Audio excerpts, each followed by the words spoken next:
Operation सिंदूर आतंकवादी विरोध में भारतीय जवान को पराक्रम विश्व देखिला। सिंदूर सफलता को नहीं कटक जिला सालेपुर में तिरंगा शोभायात्रा अनुष्ठित हो जायछि। सूचना मुताबक आतंकवादी विरोध में लड़ाई करी ऑपरेशन सिंदूर सफलता रे देशर वीर जवान को वीरत्व पराक्रम समग्र देशवासी को गर्वित करिछि। भारतीय सेनार एही असीम त्याग बलिदान को सम्मान जणाई सालेपुर बीजेपी युव संगठक हिमांशु महांती नेतृत्व में सालेपुर निर्वाचन मंडली राष्ट्रीय सुरक्षा नागरिक समाज आनुकूल्य रे तिरंगा शोभायात्रा सालेपुर माछुआती छकटारू आरंभ होई सालेपुर बजार परिक्रमा करितला। मु हिमांशु कुमार महांती प्रथम सेना मान को धन्यवाद देवी एवं आमर मोदी सरकार जो नेतृत्व ए नेतृत्व सर्व उच्च कोटीर कहीं ना माँ मुंडरू जी सिंदूर लिभेची ताकू आज सम्मान दवाई ये जो पाकिस्तान पर आक्रमण कराई एवं पाकिस्तान आक्रमण कर जो विजय लाभ कर अंतर प्रथम धन्यवाद दूची।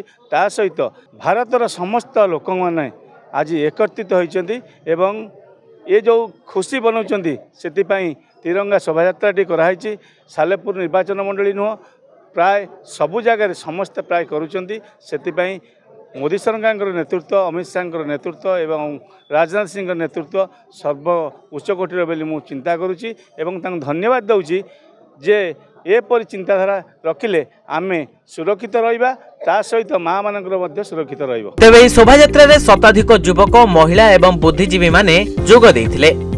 Salepur Saroj Mallick report news 95 Odia. देश विदेश रो कोण अनुकोण टेक्निक खबर देखंतु आम सह यूट्यूब फेसबुक और इंस्टाग्राम रे आमको देखंतु लाइक शेयर और सब्सक्राइब करने को आद्यम भूलंतुनी।